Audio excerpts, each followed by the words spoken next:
നമസ്കാരം. പ്രവാസി പ്ലസിലേക്ക് സ്വാഗതം. വിശുദ്ധ റമദാൻ മാസത്തിന് തുടക്കമായതോടെ ഗൾഫ് രാജ്യങ്ങളിലെ നിയമങ്ങളും ജോലി സമയങ്ങളിലും വലിയ മാറ്റങ്ങളാണ് വന്നിരിക്കുന്നത്. പ്രവാസികൾക്ക് വലിയ ആശ്വാസം നൽകുന്ന വാർത്തകൾക്കൊപ്പം തന്നെ അതീവ ജാഗ്രത വേണ്ട കാര്യങ്ങളും നോക്കാം. UAE സ്വകാര്യ മേഖലയിൽ ജോലി സമയം പ്രതിദിനം 2 മണിക്കൂർ കുറച്ചു. ഇത് മുസ്ലിം ഇതര ജീവനക്കാർക്ക് ഒരുപോലെ ബാധകമാണ്. അധിക ജോലി ചെയ്യിപ്പിച്ചാൽ ഓവർ ടൈം വേതനം നൽകണം. പകൽ സമയത്ത് പൊതുസ്ഥലങ്ങളിൽ ആഹാരം കഴിക്കുന്നതും വെള്ളം കുടിക്കുന്നതും കർശനമായി നിരോധിച്ചിരിക്കുന്നു. കുവൈറ്റിൽ ഇത് ലംഘിച്ചാൽ തടവും പിഴയും ലഭിക്കാം. റമദാൻ പ്രമാണിച്ച് UAE പ്രസിഡന്റ് 1440 തടവുകാരെ മോചിപ്പിക്കുവാൻ ഉത്തരവിട്ടു. ദുബായ് ഭരണകൂടം 1856 തടവുകാർക്കും മോചനം നൽകിയിട്ടുണ്ട്. അനുമതിയില്ലാതെ സോഷ്യൽ മീഡിയ വഴിയോ അല്ലാതെയോ റമദാൻ കിറ്റുകൾക്കോ മറ്റിതര ആവശ്യങ്ങൾക്കോ പണം പിരിക്കുന്നത് വലിയ കുറ്റമാണ്. ഈ റമദാൻ കാലത്ത് നിയമങ്ങൾ പാലിച്ചുകൊണ്ട് സുരക്ഷിതരായിരിക്കുക. കൂടുതൽ വാർത്തകൾ. ദുബായിലെ വിവിധ കറക്ഷണൽ ആൻഡ് പ്യൂണിറ്റീവ് സ്ഥാപനങ്ങളിൽ കഴിയുന്ന 1856 തടവുകാരെ മോചിപ്പിക്കുവാനാണ് ദുബായ് ഭരണാധികാരിയും UAE വൈസ് പ്രസിഡന്റും പ്രധാനമന്ത്രിയുമായ Sheikh Mohammed bin Rashid Al Maktoum ഉത്തരവിട്ടത്. വിവിധ രാജ്യക്കാരായ തടവുകാർക്കാണ് ഈ ഒരു പ്രഖ്യാപനത്തിലൂടെ മോചനം ലഭിക്കുന്നതും. തടവുകാർക്ക് തെറ്റുകൾ തിരുത്തി പുതിയ ജീവിതം ആരംഭിക്കുവാനും പുണ്യമാസത്തിൽ കുടുംബാംഗങ്ങൾക്കൊപ്പം ചേരുവാനും അവസരമൊരുക്കുക എന്ന ലക്ഷ്യത്തോടെയാണ് ഭരണാധികാരിയുടെ മാതൃകാപരമായ നടപടി. തടവുകാർക്ക് മാപ്പ് നൽകുവാനുള്ള ഷെയ്ഖ് മുഹമ്മദിന്റെ ഉത്തരവ് അവരുടെ കുടുംബാംഗങ്ങൾക്ക് വലിയ സന്തോഷമാണ് പകരുന്നത്. ഇവർക്ക് സമൂഹത്തിൽ വീണ്ടും മാന്യമായി ജീവിക്കാനും സ്വയം പുനഃസംഘടിപ്പിക്കുവാനുമുള്ള ഭരണാധികാരിയുടെ താൽപര്യത്തെയാണ് ഈ തീരുമാനം പ്രതിഫലിപ്പിക്കുന്നതെന്ന് Dubai attorney general Isam Eisa Al Humaidan വ്യക്തമാക്കി. ഭരണാധികാരിയുടെ ഉത്തരവ് നടപ്പാക്കാനുള്ള നിയമപരമായ നടപടിക്രമങ്ങൾ ദുബായ് പബ്ലിക് പ്രോസിക്യൂഷൻ ഇതിനകം തന്നെ ആരംഭിച്ചു കഴിഞ്ഞു. ദുബായ് പോലീസുമായി സഹകരിച്ച് നടപടികൾ വേഗത്തിൽ പൂർത്തിയാക്കി തടവുകാരെ മോചിപ്പിക്കുവാനാണ് അധികൃതരുടെ തീരുമാനം. വിശുദ്ധിയുടെയും പ്രാർത്ഥനയുടെയും വസന്തകാലത്തെ UAE വരവേറ്റത് കരുണയുടെയും കരുതലിന്റെയും വലിയ മാതൃകകളുമായി. ആത്മീയതയുടെ പുതുവെളിച്ചം തേടി വ്രതാനുഷ്ഠാനത്തിലേക്ക് കടന്ന വിശ്വാസികൾക്കായി 66 പുതിയ മസ്ജിദുകൾ തുറന്ന സൗകര്യമൊരുക്കി. മസാനിയിലെ പ്രത്യേക നിശാ പ്രാർത്ഥനയായ തറാവി നമസ്കാരം പള്ളിക്കകത്തു നിന്ന് തന്നെ നിർവഹിക്കുവാൻ കൂടുതൽ പേർക്ക് ഇതിലൂടെ അവസരമൊരുക്കി. 17 ലക്ഷത്തോളം പേർക്ക് ഇഫ്താർ ഒരുക്കുന്ന കാരുണ്യ പ്രവർത്തനങ്ങൾക്കും ഇന്നലെ മുതൽ സജീവമായി. Thar Al-Bir society, Emirates, red crescent പോലുള്ള സംഘടനകൾ വലിയ തോതിലുള്ള ജീവകാരുണ്യ പദ്ധതികളാണ് ആസൂത്രണം ചെയ്ത് നടപ്പാക്കി വരുന്നത്. റംസാൻ കൂടാരങ്ങളിൽ സാധാരണക്കാർക്കും തൊഴിലാളികൾക്കും സൗജന്യമായി ഇഫ്താർ ഭക്ഷണം നൽകി വരുന്നു. വിവിധ എമിറേറ്റുകളിലെ ലേബർ ക്യാമ്പുകളും പള്ളികളും കേന്ദ്രീകരിച്ചാണ് പ്രധാനമായും ഇഫ്താർ ടെന്റുകൾ സ്ഥാപിച്ചിരിക്കുന്നത്. ഇത്തവണ ആദ്യമായി സ്ത്രീകൾക്കും കുട്ടികൾക്കും മാത്രമുള്ള പ്രത്യേക ഇഫ്താർ ടെന്റുകൾ അബുദാബിയിൽ ഒരുക്കി.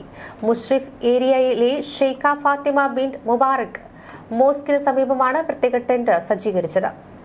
പട്ടിണി, പോഷകാഹാരക്കുറവ് മൂലം മരണമുനമ്പിൽ നിൽക്കുന്ന ലോകമെമ്പാടുമുള്ള 50 ലക്ഷം കുട്ടികളെ ജീവിതത്തിലേക്ക് തിരികെ കൊണ്ടുവരിക എന്ന ലക്ഷ്യത്തോടെ 100 കോടി ദിർഹം ചെലവിൽ റംസാൻ കാരുണ്യ പദ്ധതി കഴിഞ്ഞ വാരം പ്രഖ്യാപിച്ചിരുന്നു.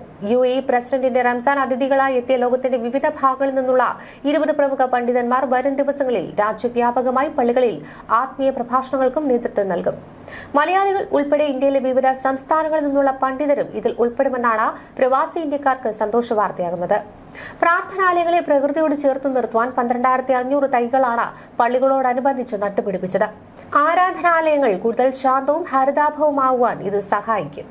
റംസാനിൽ അബുദാബിയിലെ പൊതുഗതാഗത സംവിധാനങ്ങളുടെയും പാർക്കിംഗ് സേവനങ്ങളുടെയും പുതുക്കിയ സമയക്രമം പ്രഖ്യാപിച്ചു. റംസാൻ സമയത്തെ ഗതാഗത തടസ്സങ്ങൾ ഒഴിവാക്കാൻ പൊതുജനങ്ങൾ ധർബ് ആപ്പ് ഉപയോഗിക്കണമെന്നാണ് സംയോജിത ഗതാഗത കേന്ദ്രം അഭ്യർത്ഥിച്ചത്. പാർക്കിംഗ് തിങ്കൾ മുതൽ ശനി വരെയുള്ള ദിവസങ്ങളിൽ രാവിലെ 8 മണി മുതൽ അർദ്ധരാത്രി 12 മണി വരെ പാർക്കിംഗ് ഫീ നൽകണം. ഞായറാഴ്ചകളും പൊതു അവധി ദിവസങ്ങളിലും പാർക്കിംഗ് സൗജന്യം. ടോൾ ഗേറ്റ് തിങ്കളാഴ്ച മുതൽ ശനിയാഴ്ച വരെ തിരക്കുള്ള സമയങ്ങളിൽ രാവിലെ 8 മുതൽ 10 വരെയുള്ള വൈകിട്ട് 4 മുതൽ 6 വരെ മാത്രം ടോൾ ഈടാക്കും. മറ്റു സമയങ്ങളിലും ഞായറാഴ്ചകളും പൊതു അവധി ദിവസങ്ങളിലും സൗജന്യമാണ്. Bus service. അബുദാബി നഗരത്തിലും പരിസര പ്രദേശങ്ങളിലും ബസ് സർവീസുകൾ രാവിലെ 6 മുതൽ പുലർച്ചെ 1 മണി വരെ ലഭ്യമാക്കും. 24 മണിക്കൂർ ബസ് സർവീസ് തടസ്സമില്ലാതെ തുടരും. അലൈൻ, അൽ ദഫ്ര എന്നിവിടങ്ങളിൽ പുലർച്ചെ 1 മണി വരെ ബസ് സർവീസും ഉണ്ടാകും. ബസ് ഓൺ ഡിമാൻഡും അബുദാബി എക്സ്പ്രസ് ബസ് സർവീസും രാവിലെ 6 മുതൽ രാത്രി 11 വരെ സർവീസ് ഉണ്ടാകും. വാരാന്ത്യങ്ങളിൽ എക്സ്പ്രസ് ബസ് സർവീസ് പുലർച്ചെ 1 മണി വരെയാകും. ഹാപ്പിനെസ് സെന്റർ അബുദാബിയിലെയും അലൈനിലെയും ഉപഭോക്തൃ സേവന കേന്ദ്രങ്ങൾ തിങ്കൾ മുതൽ വ്യാഴം വരെ രാവിലെ 9 മുതൽ ഉച്ചയ്ക്ക് 2:30 വരെ പ്രവർത്തിക്കും. വെള്ളിയാഴ്ചകളിൽ രാവിലെ 9 മുതൽ ഉച്ചയ്ക്ക് 12 വരെ മാത്രമായിരിക്കും പ്രവർത്തനം. ഓൺലൈൻ സേവനങ്ങൾ ആഴ്ചയിൽ 7 ദിവസങ്ങളിൽ 24 മണിക്കൂർ ലഭിക്കും. വിവരങ്ങൾക്കായി ഫോൺ നമ്പർ 800555 800850. ടാക്സി 600535353 ഈ നമ്പറിൽ ബന്ധപ്പെടാം. റംസാനോടനുബന്ധിച്ച് ഷാർജയിലും അജ്മാനിലും തടവുകാർക്ക് പൊതുമാപ്പ് പ്രഖ്യാപിച്ചു. വിവിധ കുറ്റങ്ങൾക്ക് ശിക്ഷിക്കപ്പെട്ട ജയിലുകളിൽ കഴിയുന്ന 872 പേർക്കാണ് ഭരണാധികാരികൾ മോചനം അനുവദിച്ചത്. ഷാർജയിൽ 738 തടവുകാരെ മോചിപ്പിക്കുവാൻ സുപ്രീം കൌൺസിൽ അംഗവും ഷാർജ ഭരണാധികാരിയുമായ Sheikh doctor Sultan bin Mohammed Al Qasimi ഉത്തരവിട്ടു. ജയിലിലെ മികച്ച പെരുമാറ്റവും സ്വഭാവശുദ്ധിയും കണക്കിലെടുത്തുകൊണ്ടാണ് ഇവർക്ക് ഇളവ് ലഭിച്ചത്. ശിക്ഷാ കാലാവധി പൂർത്തിയാക്കുന്നതിന് മുൻപ് തന്നെ പ്രിയപ്പെട്ടവരിലേക്ക് മടങ്ങാൻ ഇതോടെ ഇവർക്ക് വഴിയൊരുങ്ങി. അജ്മാനിൽ 134 തടവുകാരെ മോചിപ്പിക്കാനാണ് സുപ്രീം കൌൺസിൽ അംഗമായ അജ്മാൻ ഭരണാധികാരിയുമായ Sheikh Humaid bin Rashid Al Nuaimi ഉത്തരവിട്ടത്. വിവിധ രാജ്യക്കാരായ തടവുകാർക്ക് പുതിയൊരു ജീവിതം തുടങ്ങുവാനും റംസാൻ നാളുകളിൽ കുടുംബത്തോടൊപ്പം ചേരുവാനും ഇതിലൂടെ സാധിക്കുമെന്നാണ് അദ്ദേഹം പറഞ്ഞത്. ഭരണാധികാരിയുടെ ഈ കാരണത്തിന് Ajman police commander in chief major general Sheikh Sultan bin Abdullah Al Nuaimi നന്ദി അർപ്പിച്ചു. മോചന നടപടികൾ അടിയന്തരമായി പൂർത്തിയാക്കാൻ അധികൃതർ നിർദ്ദേശം നൽകിയിട്ടുണ്ട്. പൊടിയും മൂടൽമഞ്ഞും കാരണം കാണാൻ കഴിയാത്ത റംസാൻ മാസപ്പിറവി കണ്ടെത്തുവാൻ UAE ഉപയോഗിച്ചത് നിർമ്മിത ബുദ്ധി ഡ്രോണാണ്. ഭൂമിയിൽ നിന്നുള്ള തടസ്സങ്ങൾ മാറിക്കഴിഞ്ഞ് ഉയരത്തിൽ പറന്ന ജ്യോതിശാസ്ത്ര കണക്കുകൂട്ടലുകളെ അടിസ്ഥാനമാക്കി നീങ്ങിയ ഡ്രോണുകൾ അമ്പിളിക്കലയെ കണ്ടുപിടിച്ച് ചിത്രവും ദൃശ്യവും പകർത്തി അധികൃതർക്ക് കൈമാറുകയായിരുന്നു. കാഴ്ചയെ തടസ്സപ്പെടുത്തുന്ന വെല്ലുവിളികളെ മറികടക്കുവാനും കൃത്യമായ നിരീക്ഷണത്തിനും വ്യക്തത ഉറപ്പുവരുത്തുവാനും AI ഡ്രോൺ നിരീക്ഷണത്തിലൂടെ സാധിച്ചുവെന്നതാണ് നേട്ടം. വിദൂര സ്ഥലങ്ങളെയും വ്യക്തമായി കാണാൻ കഴിയുന്ന സെൻസറുകളും നവീന ക്യാമറകളും ഘടിപ്പിച്ച ഡ്രോണുകളാണ് ഇതിനായി ഉപയോഗിച്ചത്. വ്യത്യസ്ത സ്ഥലങ്ങളിൽ നിന്നുള്ള ഒന്നിലേറെ AI ഡ്രോണുകൾക്ക് ലഭിച്ച ചിത്രങ്ങളും ദൃശ്യങ്ങളും വിവരങ്ങളും തത്സമയം വിശകലനം ചെയ്യുവാനും ഇവയ്ക്ക് സാധിച്ചു. AI ഡ്രോൺ ചന്ദ്രകല കണ്ടെത്തുവാൻ സഹായിച്ചെങ്കിലും അന്തിമ തീരുമാനമെടുക്കുന്നതും പ്രഖ്യാപിക്കുന്നതും മാസപ്പിറവി നിരീക്ഷണ സമിതിയും UAE ഫത്വ കൌൺസിലും ചേർന്നാണ്. ആധുനിക ശാസ്ത്രത്തെയും മതപരമായ കാഴ്ചപ്പാടിനെ തമ്മിൽ ബന്ധിപ്പിക്കുവാനാണ് ഇതിലൂടെ ലക്ഷ്യമിട്ടത്. രാജ്യത്തുടനീളമുള്ള 6 പ്രധാന നിരീക്ഷണ കേന്ദ്രങ്ങളുമായി ബന്ധിപ്പിച്ചാണ് ഈ ഡ്രോൺ സംവിധാനം പ്രവർത്തിച്ചത്. ലോകത്ത് ആദ്യമായി UAE ആണ് കഴിഞ്ഞ വർഷം മാസപ്പിറവി നിരീക്ഷണത്തിന് ഡ്രോണുകളും നിർമ്മിത ബുദ്ധിയും ഉപയോഗിച്ചത്.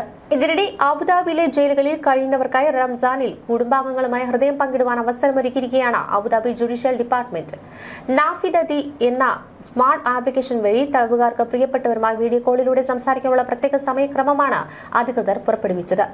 ശിക്ഷാ പുനരധിവാസ കേന്ദ്രങ്ങളിൽ കഴിയുന്നവർക്ക് കുടുംബാംഗങ്ങളുമായുള്ള ബന്ധം നിലനിർത്തുവാനും മാനസികമായി കരുത്ത് പകർന്നു നൽകുവാനുമാണ് നോമ്പുകാലത്ത് ഇത്തരമൊരു സൗകര്യമൊരുക്കുന്നത്.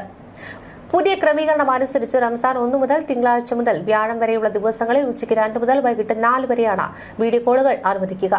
വെള്ളിയാഴ്ചകളിൽ രാവിലെ 9:30 മുതൽ 11:30 വരെയുള്ള സമയം എംബസികൾക്കും അഭിഭാഷകർക്കുമായി നീക്കിവച്ചിട്ടുണ്ട്. ഇതിനായി മുൻകൂട്ടി അപേക്ഷ സമർപ്പിക്കേണ്ടതാണ്.